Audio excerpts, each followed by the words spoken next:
go anywhere for you.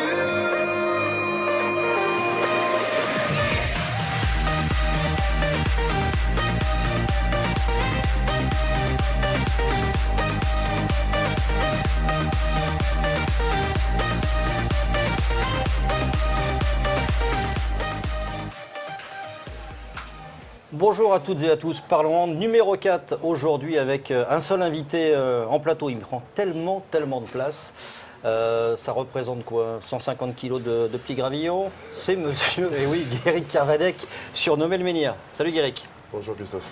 Tu vas bien? Alors, il paraît qu'on se dit tu. Oui, on se tutoie. On se tutoie. Ouais, vous voyez, c'est juste mon banquier qui vous voit.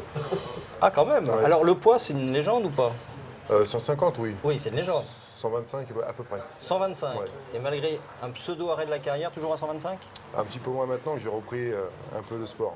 Ah, on va en parler tout à l'heure dans cette émission, mais avant de dérouler ce Parlement, vous avez aperçu, on a délocalisé, on est dans Paris, dans le 11e arrondissement, vous pouvez nous rejoindre, on est dans un établissement fameux qui a un drôle de nom qui s'appelle, regardez sur les images de Nicolas Bayet, qui s'appelle Les Barjots. Et le patron de l'établissement, c'est un ancien compère à toi, d'ailleurs, Guéric, à Vénissieux, Dejan Lukic, 56 sélections avec la Yougoslavie. Bonsoir Dejan. Bonsoir. Alors, appeler un restaurant, quand on est yougoslave, appeler ça les Barjots, c'est quand même curieux comme histoire. C'est un homme de l'équipe de France. Quand j'étais en Balear, c'est un homme de l'équipe de France qui était champion du monde en 95. Il s'appelait l'équipe de Barjots. Et grâce à eux, que j'ai donné le nom de resto, les Barjots. Un mot sur Guéric Kervadec. Vous avez joué 2 ans ensemble à Vénissieux en club, champion de France d'ailleurs au passage. Oui, on a été champion de France. On a été vainqueur de Coupe de France. Et déjà, quand on a joué ensemble, on a formé une bonne équipe. Malheureusement, après, on a été obligé de se séparer. Eric il est parti à Nîmes et moi je suis parti au Paris Saint-Germain. Avec une petite anecdote que tu nous racontais tout à l'heure, Dejan, on aurait pu avoir, à chaque fois, on aurait pu inviter un tel, on aurait pu inviter Jackson Richardson, mais là en ce moment il y a du travail, on y reviendra aussi tout à l'heure. On aurait pu inviter Patrick Casal. Patrick Casal, tu lui as fait une petite embrouille sur une demi-finale de Coupe de France en détrempant un ballon, tu étais gardien de but, on le rappelle. Oui, on a joué la demi-finale de Coupe de France. Dans la même année quand on a joué avec Eric. Avec Agnières de monsieur Gérard Picard. Gérard Picard. Gérard Picard, oui, ça me dit quelque chose. Gérard Picard, il s'est bien souvient de cette match parce qu'il a joué contre Vénissieux. Et j'ai mouillé le ballon quand il était le penalty. J'ai bien mouillé le ballon et Patrick, il a tiré dans la 6e range de la tribune. Il a raté, il a raté totalement et ça nous permet de jouer le final après de Coupe de France. Sympa. Heureusement que Patrick Casal n'est pas venu. Dejan, on va vous libérer parce que... Ah, c'est sympa pour Guéric. On va vous libérer parce qu'on va dérouler le sommaire de cette émission. Bon service. Nous, on se retrouvera tout à l'heure. Je propose de découvrir justement tout ce qu'on verra ce soir. On reparlera de Guéric avec sa longue carrière tant en club qu'en équipe de France avec un titre de champion du monde. On sera dans quelques minutes en Skype avec Paul Baudouin à Metz pour parler de Ligue des Champions, de Golden League également avec l'équipe de France. On reviendra sur une signature d'une convention, d'un partenariat avec la Fédération française de handball et les jeunes éducation par le handball. Et on évoquera un retour sur les parquets de l'homme qui est en face. Tout seul maintenant, il prend de l'espace, mais il est là, Guéric Kervadec. Ça va Guéric? Très bien. Alors, vous pouvez nous suivre bien évidemment via les réseaux sociaux, via les tablettes. Je crois que Paul Baudouin à Metz, on va le voir dans quelques instants, elle est installée avec sa tablette sur ordinateur. La page Facebook, le hashtag cher à Nicolas Chardon, vous savez, c'est le grand geekman, le malade de cette émission, il y en a quelques-uns comme ça. Et puis également le lien de la Fédération française de handball et le site internet, ou sinon parlehand.fr. Bref, il y a plein de choses pour nous suivre. Tout de suite, on va découvrir Guéric Kervadec un peu plus sur vous, en tous les cas on l'espère, avec le coin des Bleus.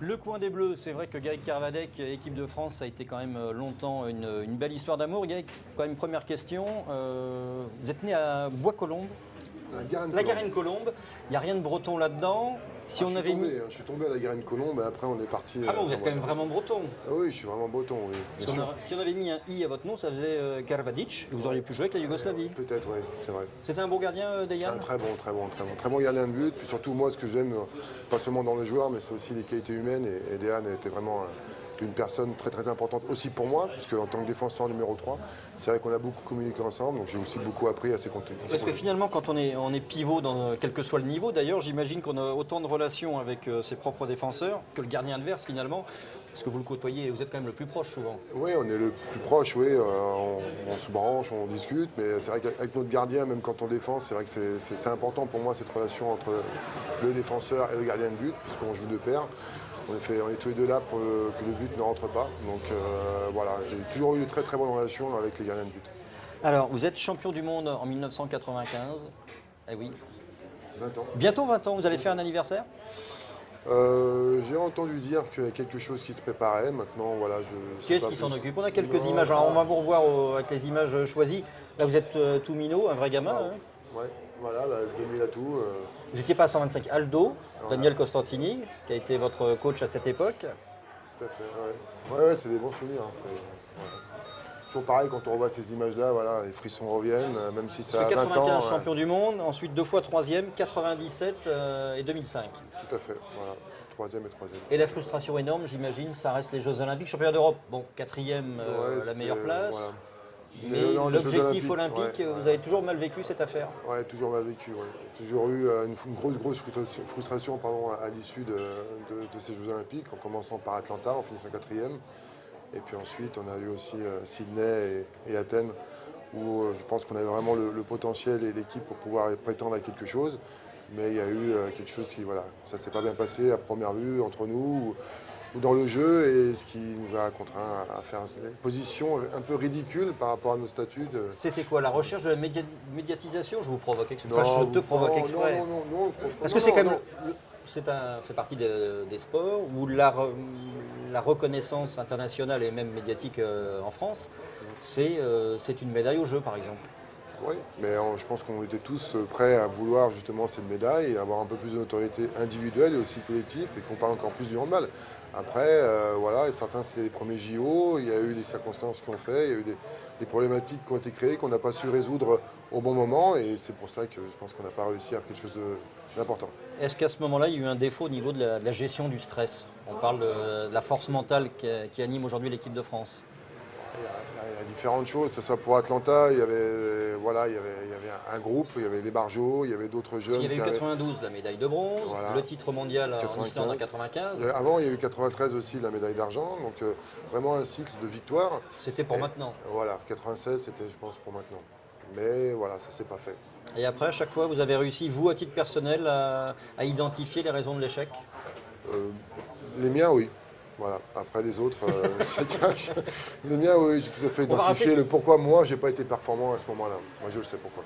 Est-ce que vous êtes le plus calme des barjots ou le moins fou?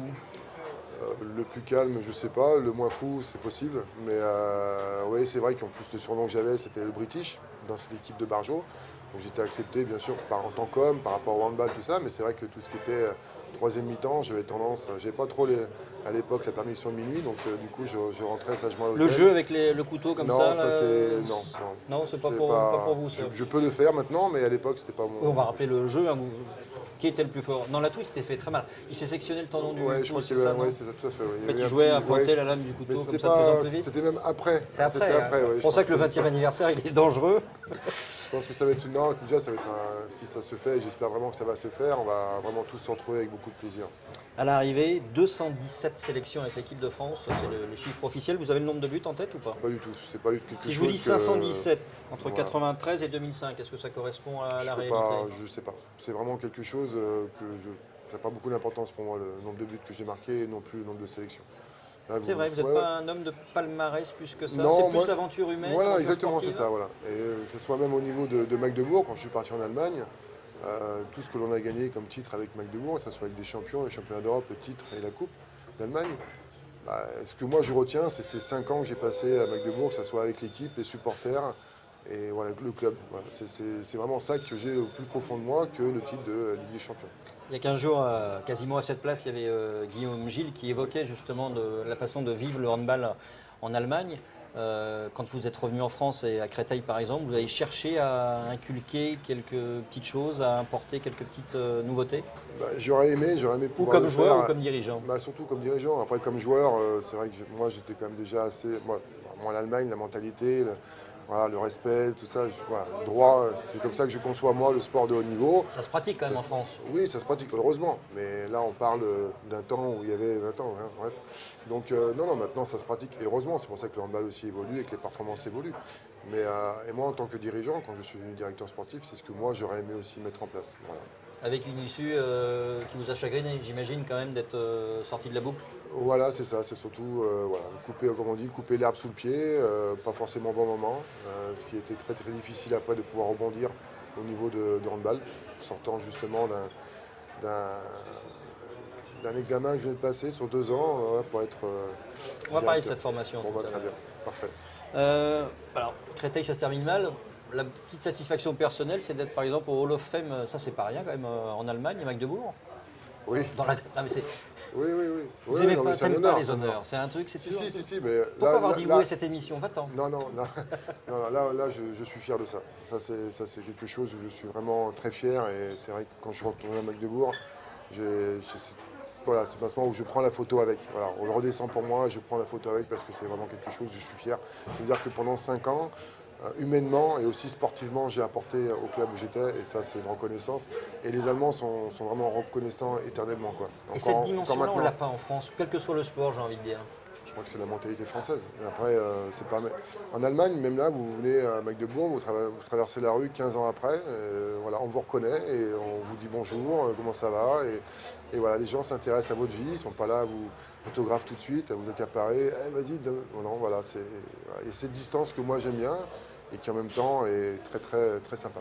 Ben nous, on s'intéresse à ta vie, puisque même Guillaume Gilles aussi souhaitait te poser une question ce soir. Salut Guéric, juste une petite question, je voulais savoir un petit peu où tu en étais.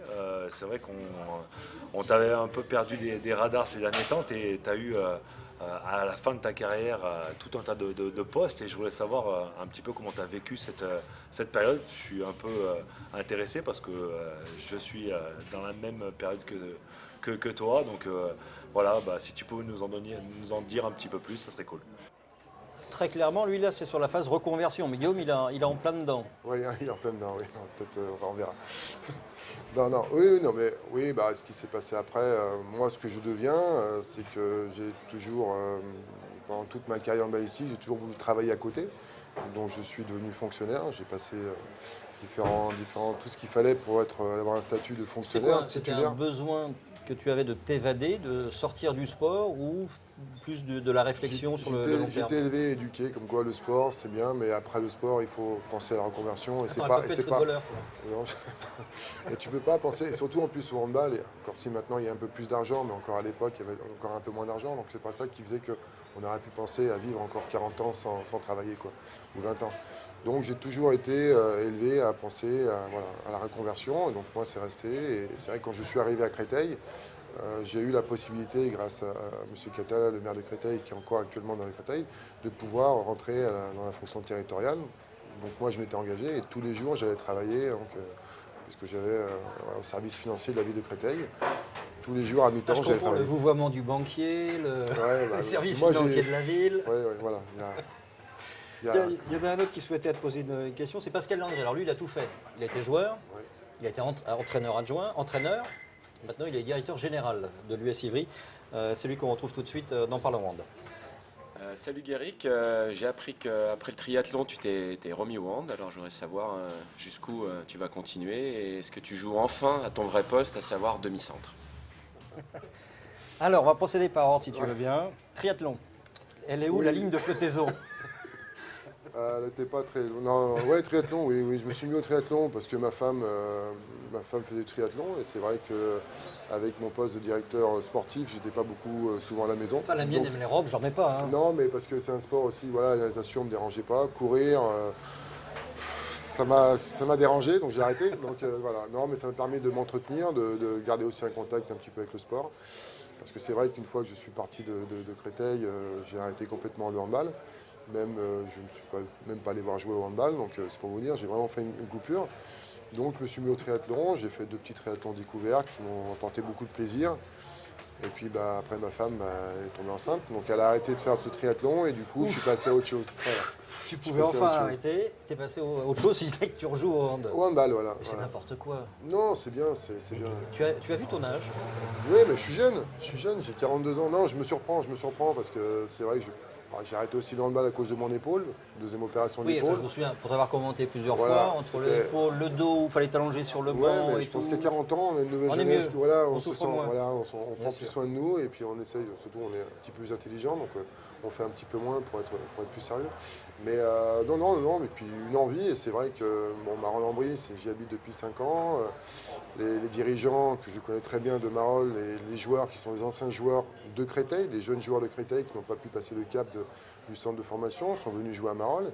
Et on a. T'as des images à l'entraînement ou pseudo-entraînement. Ouais, pseudo-entraînement, En fait, oui, c'était mardi ça y dernier. est, moi je veux c'est bien vrai. rejouer aussi à 42 ans et tout. Tu vas à l'entraînement, coup de fil et je m'en vais. Oui, c'est vrai que. Dommage, ça tombait Nicolas juste Chardon avec, et Christophe Picard qui te suivaient, ils t'ont pas vu ouais, longtemps. ils n'ont hein. pas été déçus, je pense qu'ils ont bu une bonne bière comme tout ça. C'est quoi le niveau de cette. National 3. Non, mais de cette National 3, quand tu étais international, tu as été champion du monde, tu joues demi-centre? Non, je joue pivot, non, je joue pivot, non. Tu joues C'est vrai que c'est un qu'en rêve. attaque, qu'en attaque ou tu Non, joues en défense aussi, je joue en attaque aussi, oui.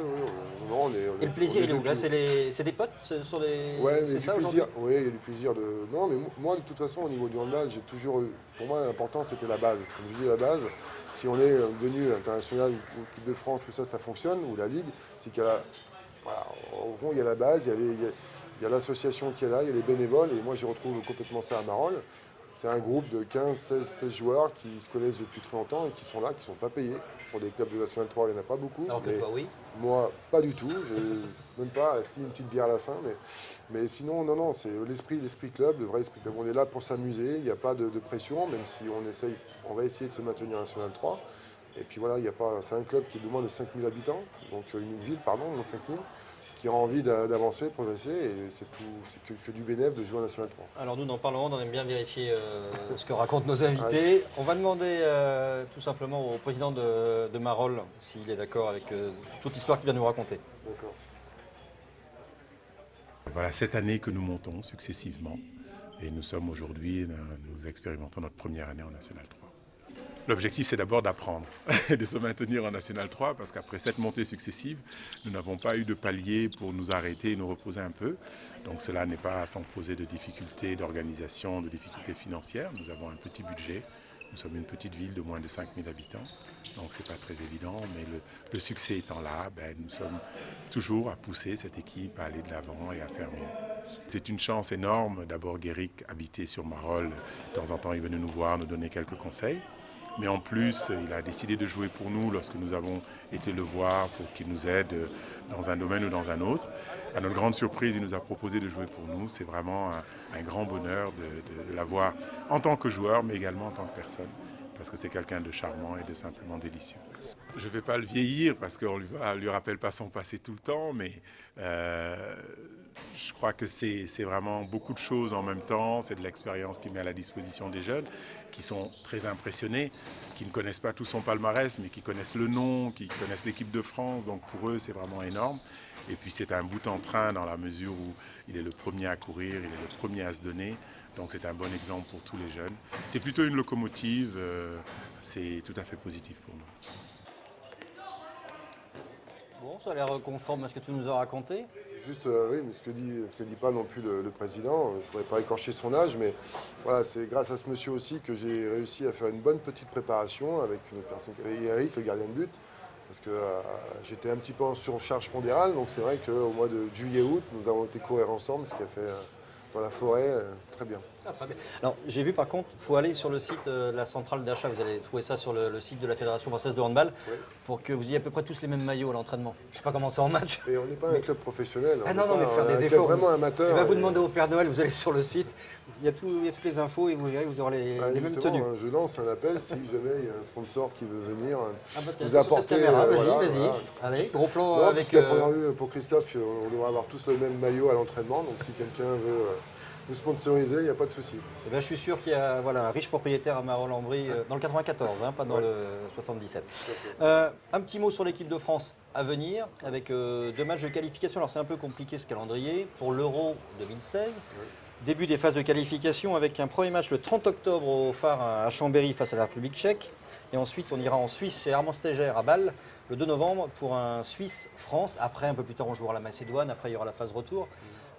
Souvenir que tu as de ces moments-là, en sachant qu'il y a le mondial en 2015, on arrive vraiment à se concentrer assez facilement sur ces matchs de qualification quand on a un gros palmarès?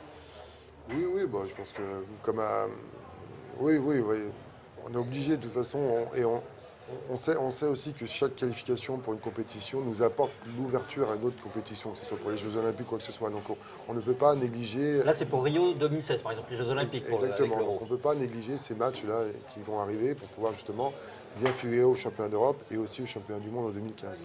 Quand on voit le parcours de l'équipe de France ces dernières années, enfin c'est même ces nombreuses dernières années, ce serait une catastrophe qu'un jour on manque une grande compétition? Non. Non, je pense pas. Même si jusqu'à présent, on a réussi, Claude Onesta a réussi, et la fédération, à renouveler l'effectif. Là, il y a peut-être une petite cassure qui doit se faire. Bon, je n'en ai pas trop dans les... Mais là, avec Sylvain Nouet qui s'en va, peut-être qu'il y a une autre personne qui va intégrer. Je ne suis pas trop dans les petits papiers, donc je ne sais pas. Mais peut-être Guillaume ou peut-être quelqu'un d'autre, hein, puisqu'on entendait.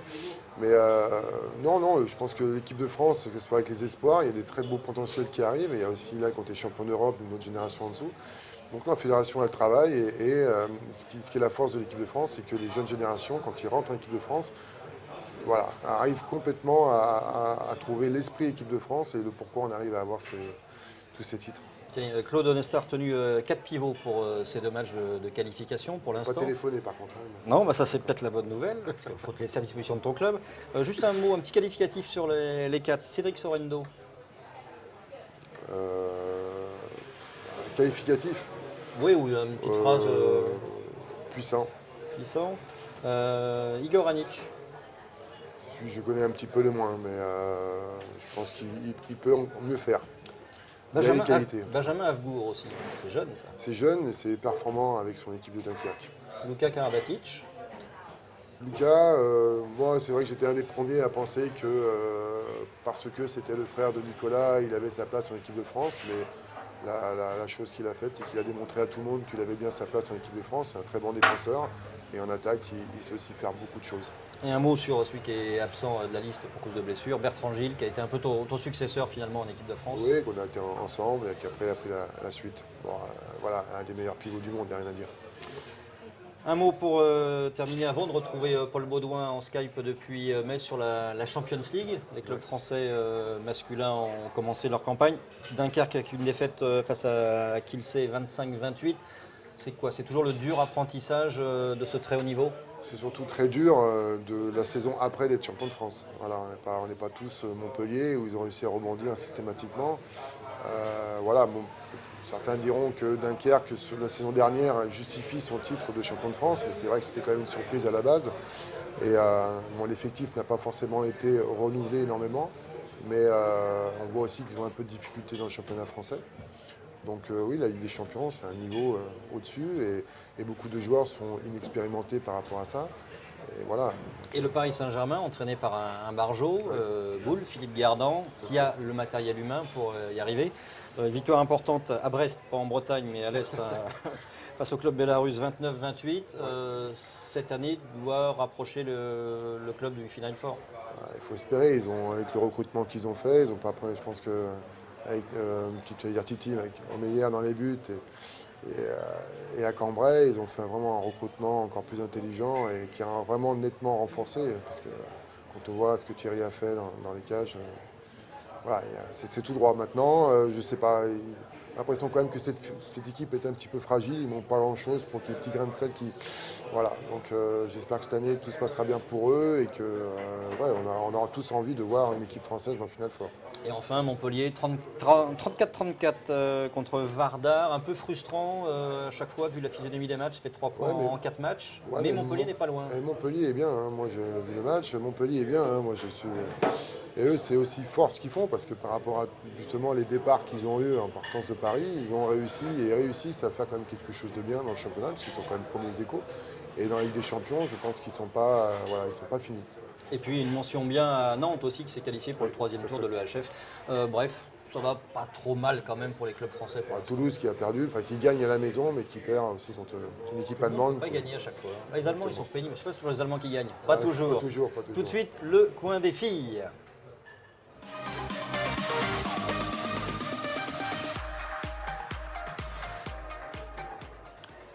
Coucou, Paul Baudouin, est-ce que vous êtes là? Je suis là, je vous écoute. Bonsoir à tous. Bonsoir Paul, vous entendez bien Paul? Oui, très bien, oui, pardon. Oui, non, Oui, parce non. qu'il y a- Non seulement je l'entends, mais en plus je la vois très bien. Un vrai goujat, ça fait 3 quarts d'heure qu'elle est avec nous, Paul, et qui patiente, qui nous attend. Ça va bien? 2 fois vice-championne du monde. Et vous approchez d'ailleurs les 200 sélections, Paul. Hein. C'est ça. Combien? Vous savez les nombres exacts? Je sais pas trop, peut-être 197, je sais pas, je dois Eh être oui. dans ces environs-là. Et selon les sites, c'est vrai qu'il y a toujours des, on ne sait pas, 187, 183, 188. Bref, ça approche les 200, c'est comme ça, c'est confortable. On va revenir, Paul, avant de parler de Metz sur la Golden League au Danemark. Il y a eu quoi? Du bon et du moins beau. On va commencer par le bon. C'était au Danemark. Vous avez battu les Danoises 22-19. Là, c'était bien lancé comme épreuve. Pardon? Ça veut dire que c'était bien lancé. Quand on bat le Danemark, ça veut dire qu'on est en confiance. Pourtant, il y avait pas mal d'absentes. C'était très bien lancé, mais c'était quand même un match compliqué et on a su continuer à nous battre tout au long du match et à gagner ce match. On avait eu sur Parlement Alain Porte, l'entraîneur, et Cléopâtre Darleux, blessés comme pas mal de joueuses. C'est une période de l'année qui n'est pas toujours évidente à assumer physiquement, sachant qu'il y a une grosse compétition derrière au mois de décembre. Exactement, en plus il y a les matchs qui s'enchaînent, que ce soit au niveau du championnat, il y a la Ligue des Champions aussi qui rentre en liste, donc forcément ça fait pas mal d'accumulation sportive et c'est vrai que physiquement il y a quelques petits bobos. Si je vous dis 23-15, ça vous fait penser à quoi? 23-15. Je crois que c'est contre la Norvège, non? Ah, vous vouliez pas le dire? Oui, double championne olympique en titre. Là, ça a été pas le non-match, mais offensivement, ça a été très compliqué. Offensivement, ça a été extrêmement compliqué, mais on le savait déjà. On a voulu appuyer sur notre force qui était la défense, qu'on a très bien tenu en début de match. Et c'est vrai que petit à petit, on ne trouvait plus de solution en attaque. Donc on a commencé un peu à douter par rapport à nos attaques, un petit peu en défense aussi. On se faisait un peu trouer, que ce soit secteur central ou même sur les extérieurs. Et forcément, contre une équipe norvégienne, ça coûte cher. Paul, j'ai lu des déclarations d'Alain Porte qui expliquaient qu'il avait fallu se dire des choses pas forcément très agréables. Ça a été vraiment chaud, le débriefing? Oui, je pense qu'il a fallu passer par là pour qu'on puisse se ressaisir pour bien finir cette Golden League. Et puis c'était pour faire avancer l'équipe, c'est pour faire avancer l'équipe, pour l'Euro qui va venir aussi, le mondial, l'Euro en France, le mondial et tout et les Jeux aussi, donc il ne faut pas oublier. Donc forcément, il fallait se dire les choses. Oui. Ouais, vous êtes sorti la tête haute finalement avec ce match nul face aux Brésiliennes championnes du monde en titre, 26 partout. Ça donne confiance en perspective de l'Euro qui aura lieu au mois de décembre en Hongrie et en Croatie? Oui, parce que c'est quand même les championnes du monde en titre, donc le fait de faire un match nul contre elles, c'est qu'on s'est bien ressaisi par rapport au match précédent contre la Norvège. Et puis c'était aussi des bons matchs de préparation. Il y a encore une deuxième Golden League fin novembre, où là forcément il faudra encore plus montrer de quoi on est capable pour qu'on nous craigne un petit peu pour la compétition qui arrive. Et Paul, dans la foulée, vous êtes reposé? Est-ce que vous avez repris le championnat et puis la Ligue des Champions avec Metz? Pas vraiment, pas beaucoup de repos hein, entre le voyage et l'enchaînement du match mercredi contre Nantes. Et on a vu qu'avec Metz, on a eu quelques difficultés à battre cette belle équipe. Donc là, le repos, il n'y en a pas vraiment. Et la Ligue des Champions, comment on se remotive juste derrière? Alors c'était encore des Norvégiennes défaites 25-20 face à Larvik. Oui. Vous avez vécu comment cette entrée en Ligue des Champions? Forcément, contre Larvik, on n'était pas favorite, mais même pas du tout. Le fait de les tenir toute la première mi-temps, ça nous a donné un peu confiance, voire un peu trop, parce que quand on a commencé la deuxième mi-temps, là, par contre, on a pris l'eau sur des pertes de balles bêtes, sur des croisés ou des passes au pivot qui ne sont pas forcément très jouable, donc contre une équipe norvégienne, encore ça coûte cher, toutes les petites pertes de balles, là, ça nous revient en pleine tête. Voilà. Paul, dans ce restaurant Les Barjots à Paris, là on est avec Guéric Kervadec, vous avez une question à lui poser? Est-ce que vous l'avez considéré à un moment comme une locomotive avec l'équipe de France masculine ou autre chose? Non, j'ai pas une question à lui poser, mais Marolles, c'est à côté de Boissy, et puis si tu veux passer manger à la maison, il n'y a pas de problème, hein. T'es le bienvenu. C'est gentil, merci. Ah, Paul, première émission, Cléopâtre Darleux, elle avait une demande en mariage. Hein. Oui, non, moi non. non, Je suis marié, enfin. donc, Petite reprise après du Bon. championnat. Vous allez suivre ensuite le championnat. Alors, vous jouez mercredi à Dijon, c'est ça? À Dijon, exactement. Quand c'est comme ça, quand il y a À une... 16h, si je me trompe pas. Et quand il y a une telle cadence, Paul, on arrive à s'entraîner ou c'est que de la récupération finalement? Mais on s'entraîne. Là, ce soir, c'était un entraînement relativement long et compliqué et très physique. Mais ça nous fait du bien aussi. Donc, il faut qu'on arrive à se régler pour les matchs à venir. Donc, c'est pas plus mal. Demain, ce sera un peu plus light. Donc, Jérémy, merci que ce soit plus light demain, s'il nous écoute. On l'avait eu, mais il a sorti son... Vous l'avez acheté son bouquin ou pas? Mais il a fait un bouquin, non mais rigolez pas avec ça, Paul. Ouais, j'ai appris, bah, en vous regardant, j'ai appris qu'il avait un recueil. Il aurait pu vous Je sais l'offrir pas quand s'il même. est encore- Il est cabot, il il est aurait pu déjà vous l'offrir. sorti. Hein. Alors, en sachant que le championnat, il est également sur Sport Plus et à suivre mercredi prochain. Nîmes le deuxième qui accueillera Fleury le premier. Vous n'êtes pas encore tout en haut du classement avec Metz. Hein? Bah là, on est deuxième Deuxième avec ex la aequo avec défaite de Nîmes face à Toulon. Bah, Fleury imbattu. Donc, on est toujours en haut de tableau, on est là. On se bat avec nos armes. Très bien. Vous restez avec nous, on a des petits tweets pour vous tout à l'heure. Vous restez avec nous? Il n'y a pas de souci. Est-ce que vous, à la différence de Guéric, vous êtes plutôt comme Nicolas Chardon, à tweeter dans tous les sens, à raconter votre vie ou des choses comme ça? Ah, moi, pas du tout. J'aime bien retweeter. Mais je tweete pas beaucoup. Pareil sur Facebook, je suis pas trop dessus, quoi. Bon, on va surveiller si vous retweetez tous les tweets de Nicolas Chardon, auquel cas vous n'allez faire que ça. Voilà. Ouais. Restez avec nous, Paul. Tout de suite, on va basculer sur le coin de la Fédé.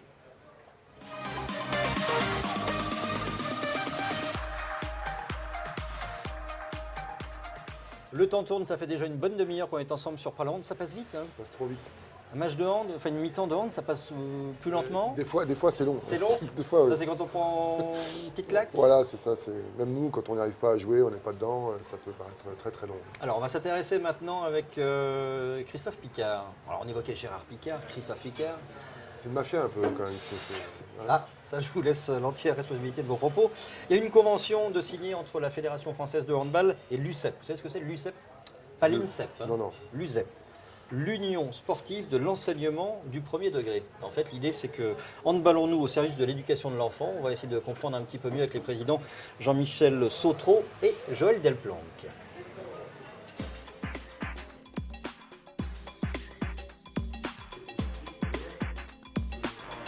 C'est un programme, handballons-nous, à l'échelon fédéral, qui va se décliner par chacune des commissions territoriales UCEP, Fédération française de handball.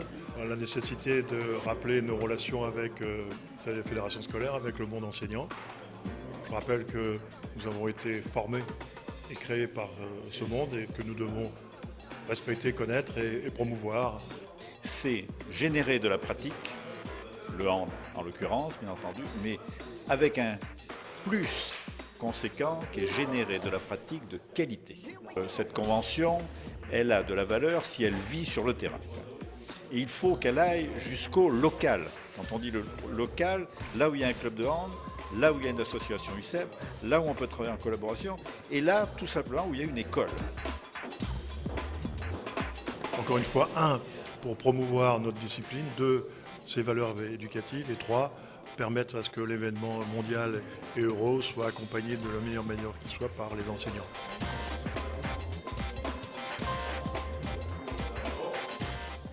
Oui, tout ça, ça s'adresse aux jeunes, mais ce sont les éducateurs qui sont concernés. Encore une fois, c'est le sport qui est un peu moteur pour l'éducation. Est-ce que c'est pas gênant? Oui, mais enfin, on a beaucoup de personnes ou beaucoup de sondages ou d'experts disent que passons par le sport, il faut passer d'abord par le sport pour pouvoir s'intégrer, pour pouvoir évoluer, tout ça. Donc c'est normal que le sport prenne.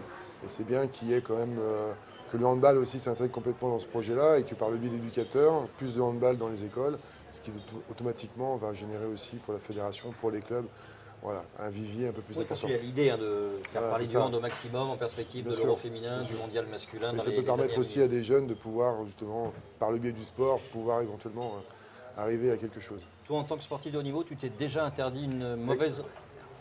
Ah non, je suis désolé, quand on est pivot en D3 à Marolles HB, je suis désolé, on est sportif de haut niveau. Tu t'es déjà interdit une réaction épidermique parce que tu as pensé au dernier moment que tu as valeur d'exemple?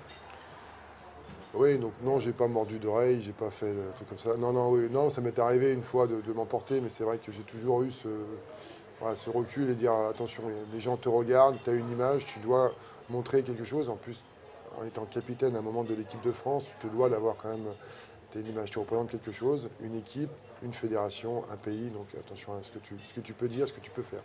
Mais ça m'est arrivé avec Créteil des fois de me laisser aller et encore un peu plus avec Magdebourg. Et avec Marolles. Non, les autres, Marolles. ils cherchent à te chauffer un peu. Non, même pas. Non, la difficulté à moi, c'est plus avec les arbitres en ce moment. Il faut que j'arrive à... Ah oui, c'est pas bien ça. Il faut garder la froideur du menhir. Voilà, Je rappelle exactement. le dolmen. Ah, les réservations au bon train. Oui, allez-y, réservez. Des Jan Lukic, des Barjots. C'est ça, quoi. Voilà. Ouais. Le menhir, c'est d'une seule pièce. Voilà. C'est en 3 morceaux le Exactement. dolmen. Et n'oublie pas, tiens, il y a la Pro D2 aussi qui continue de s'enchaîner. Alors, pour l'instant, premier Chartres devant l'US Ivry et Cherbourg. Et si je donne le classement, ce qui est intéressant, c'est que maintenant, il y a des villes, on va dire, de moyenne cylindrée qui s'intéressent vraiment au handball. Est-ce que c'est un plus, toi qui as beaucoup joué, tu as connu Tremblay en France, qui sont des villes moins connues, Créteil, qui reste une ville de banlieue parisienne.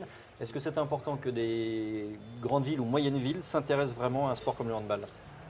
Oui, mais Cherbourg, je sais qu'ils ont un projet aussi qui est très important. Donc, ils ont vraiment une perspective de vouloir monter vers le haut niveau. Donc, ils s'en donnent les moyens, je pense, au niveau du collectif et aussi financièrement. Donc, la municipalité, certainement le comité d'agglo ou quoi que ce soit, mise aussi sur le handball. Et c'est ce qui fait qu'on arrive à avoir des clubs de petites villes, de moyennes villes, sortir en deuxième division, voire en première division, quoi. Ouais, c'est ça qui est intéressant pour la suite. Exactement. En sachant que Cesson est obligé commercialement ou médiatiquement de rajouter Rennes quand même dans l'histoire. Parce qu'il y a Rennes Métropole et que Cesson en eux-mêmes sont intégrés dans une métropole. Donc, voilà. Si vous voulez en savoir plus sur la Pro D2, n'hésitez pas à aller sur le site de la Fédération française du handball. Pour l'heure, ce sont les live tweets.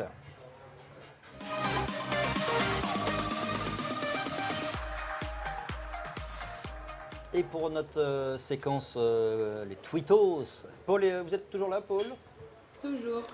Alors, le premier tweet, il est pour vous, cher ami. Il va apparaître. Quels sont tes objectifs avec les Bleus en décembre à l'Euro? Déjà d'aller, ça va être une réponse un peu bateau, mais c'est d'aller le plus loin possible et pourquoi pas faire une médaille. Ce serait vraiment bien d'être sur la plus haute marche parce que ça nous qualifierait direct pour les Jeux Olympiques. Alors si on pousse un peu plus loin, justement, on l'a évoqué déjà plusieurs fois dans cette émission, les résultats, il y avait même Valérie Nicolas aussi il y a 15 jours, les résultats sont assez irréguliers, on va dire, dans le handball féminin et entre autres pour l'équipe de France. Comment tu l'expliques?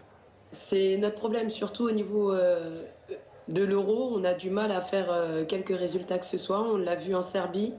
On a juste fait une médaille de bronze en 2006 en Suède, parce qu'on ne nous attendait pas là, nous non plus, et puis on a réussi à en faire une.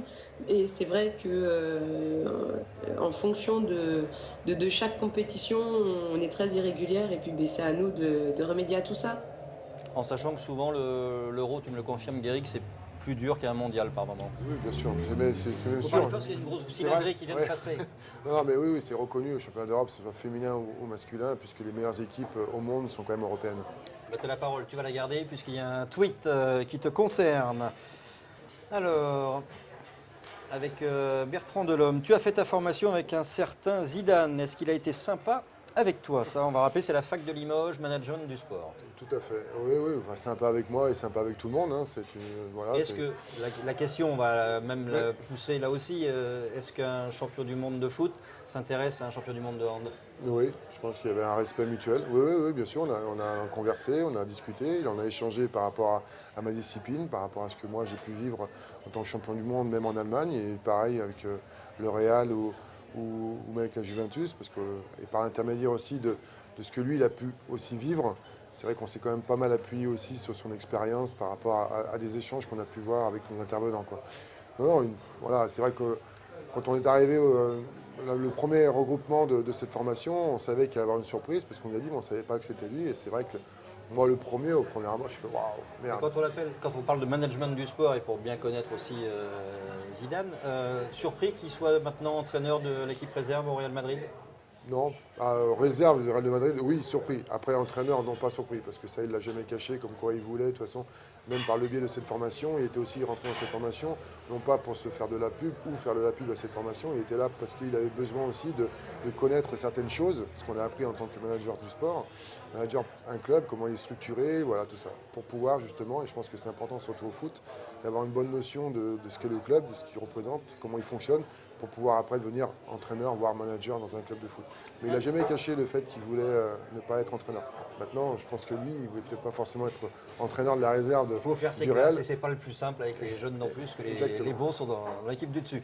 Un autre tweet pour Greg, je crois qu'il y en a encore deux avant de retrouver Paul pour le dernier tweet. Alors, c'est écrit tout petit. Alors, c'est responsabilité dans un club. Est-ce que tu as envie de responsabilité dans un club? Oui, bien sûr, c'est quelque chose... Et qui dit responsabilité ne veut pas dire justement entraîneur, mais toi, c'est la partie direction Ouais. sportive, On financière. m'a proposé là, cette année de pouvoir, tout de suite financière. Non, c'est un tout, manager général, c'est un tout, mais on m'a proposé d'entraîner pour cette année, donc j'ai refusé d'une part parce que je n'avais pas de diplôme, et d'autre part, c'est pas un projet, moi, en tant qu'entraîneur, je ne vois pas. Entraîner peut-être les jeunes, pourquoi pas, mais surtout pas en première division et encore moins en D2. Mais après, oui, moi, je me vois bien monter un projet. J'aimerais. Mon rêve à moi, c'est d'avoir un projet en Bretagne, dans un club breton. Voilà. Très bien. Alors, il faut aider qui? Il faudrait un Non, club mais émergent? J'ai fait des démarches il y a très peu de temps. J'espère que ça va revenir sur le devant de la scène. On verra, mais voilà. Attention, Bélix arrive. Attention, les Bretons. Il va être chez vous bientôt. Allez, un autre tweet pour vous. Que penses-tu? Moi, je l'ai sous les yeux. Que penses-tu de l'effectif de Créteil cette saison? Penses-tu qu'ils finiront dans le top 6 du championnat? Pour l'instant, Créteil est dans le top 13. Oui, puisqu'ils sont avant-derniers, oui, Voilà. exactement. Ce que je pense de l'effectif, simplement, c'est un très bon effectif. Quand on voit le recrutement qui a été fait, c'est pas du second choix, hein, c'est quand même du très très bon choix. Que ce soit au niveau effectif français et aussi étranger. Maintenant, voilà, il y a des jeunes qui sont là, comme Emilien Desca, les Toto, toutes ces générations 92 qui montent, qui apprennent. Et le fait d'intégrer ces joueurs expérimentés, et que ce sont même des joueurs internationaux, il y a quand même 5 ou 6 joueurs qui sont arrivés cette année. Et il faut vraiment que la mayonnaise prenne. Donc voilà. Et puis les matchs, ils les perdent sur les détails, beaucoup de pertes de balles. Donc c'est quelque chose de... Est-ce que c'est un club que tu peux encore aimer, en sachant que tu avais eu 2 grandes périodes chez eux? Une première comme joueur, tu es parti en Allemagne, tu es revenu en France et tu as joué de nouveau à Créteil. Plus de 10 ans, 13 ans quasiment, c'est ça? Il n'y a pas du désamour aujourd'hui pour ce club? C'est quand même Non, parce que je sais... Tu fais la part des choses voilà, entre ceux qui ont voulu... J'allais dire, je suis peut-être un peu intelligent.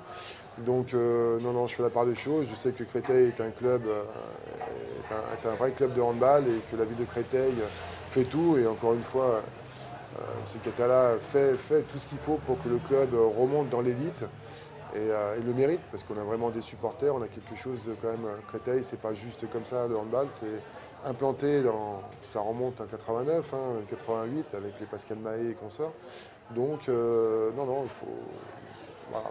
Donc je fais la part des choses. Je suis encore, je dirais pas supporter de Créteil parce que c'est difficile pour moi encore. Même dans le cœur, c'est encore un peu difficile puisque je ne vais pas les voir non plus. Donc, mais je suis toujours en contact avec les joueurs. Voilà. Mais j'ai toujours du mal à franchir encore le palais Renaud-Bourg. En rappelant que Créteil, c'est aussi le haut niveau en foot, parce qu'il y a une équipe en Ligue 2, donc ce n'est pas rien. Il y a de l'engagement sportif.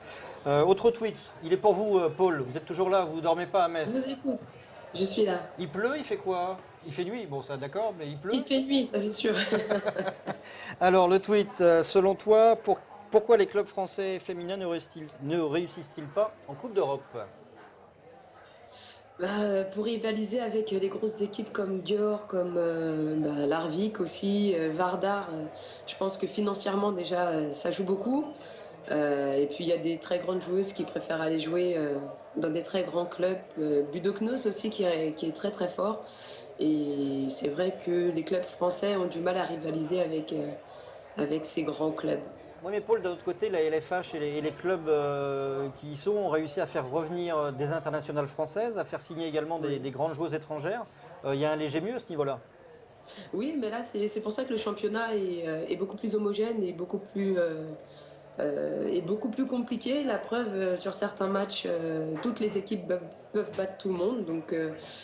Mais en Ligue des Champions, c'est quand même un niveau supérieur. Et du moins, j'ai pas encore vu un club français qui avait le niveau pour pouvoir gagner cette Ligue des Champions. Merci beaucoup, Paul, de votre présence. On vous retrouvera entre autres sur Sport Plus pour le championnat, puis on surveillera le parcours en Ligue des Champions. Et puis l'équipe de France en croisant les doigts pour Noël. Offrez-vous vous-même votre cadeau, c'est toujours plus simple. Oui, j'espère. J'espère. Merci, Paul. Allez, une autre rubrique avant de terminer cette émission par le hand. Vous savez ce que c'est comme rubrique? Je vous le donne, Émile. Vidéo Buzz.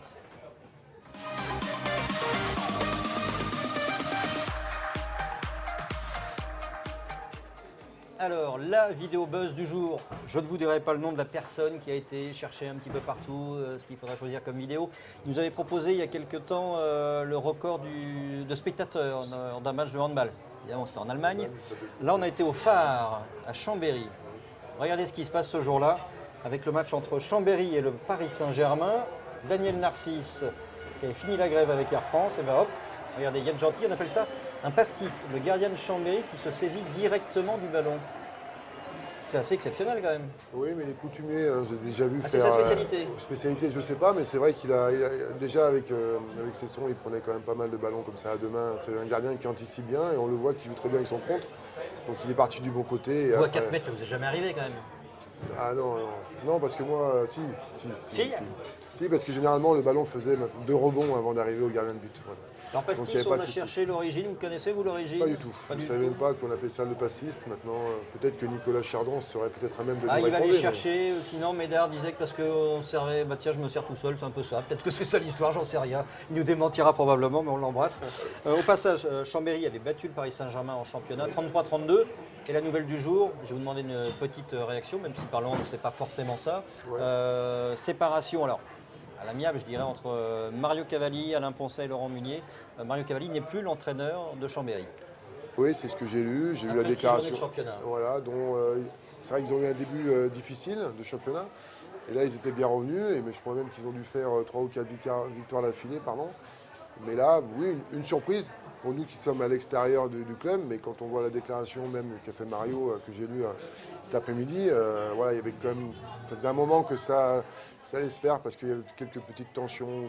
Voilà. Donc même lui, après 17 ans, je crois, passé au club, 17 ans au club, même lui, peut-être, il a estimé que pour insuffler un nouveau souffle, voilà, il fallait passer la main. Maintenant, Jacques est en place, c'est lui qui va faire l'intérim. Je sais qu'ils sont à la recherche d'un nouvel entraîneur. Voilà, peut-être un ancien Savoyard, pardon, excusez-moi, ou pas. On dit Marolais. Alors t'embêtes pas les Chambériens. Exactement, les Savoyards. C'est peut-être aussi la difficulté d'avoir été longtemps numéro 2 et de devenir numéro 1. Est-ce que ça peut avoir joué un rôle? Je sais pas. Tu l'as vécu toi ça comme joueur? Non. Non mais un numéro 2 qui était numéro 1, tu l'as pas connu? Non, j'ai pas connu. J'ai toujours eu... voilà. Non, mais après Mario avait fait ses preuves et quand il est... On savait tous, je pense que s'ils l'ont positionné numéro 1, c'est que le dirigeant de Chambéry pensait qu'il avait la capacité de faire ça. Et il l'a démontré pendant ces 2 années. En sachant qu'il y avait eu Philippe Gardon, mais ça me fait penser un peu à la JOCR, tiens, en foot, où il y a eu Giroud, puis après, on a cru que, puis c'est pas facile de prendre la place de quelqu'un qui a été un peu important dans l'histoire du club. On passe à l'agenda? Allez.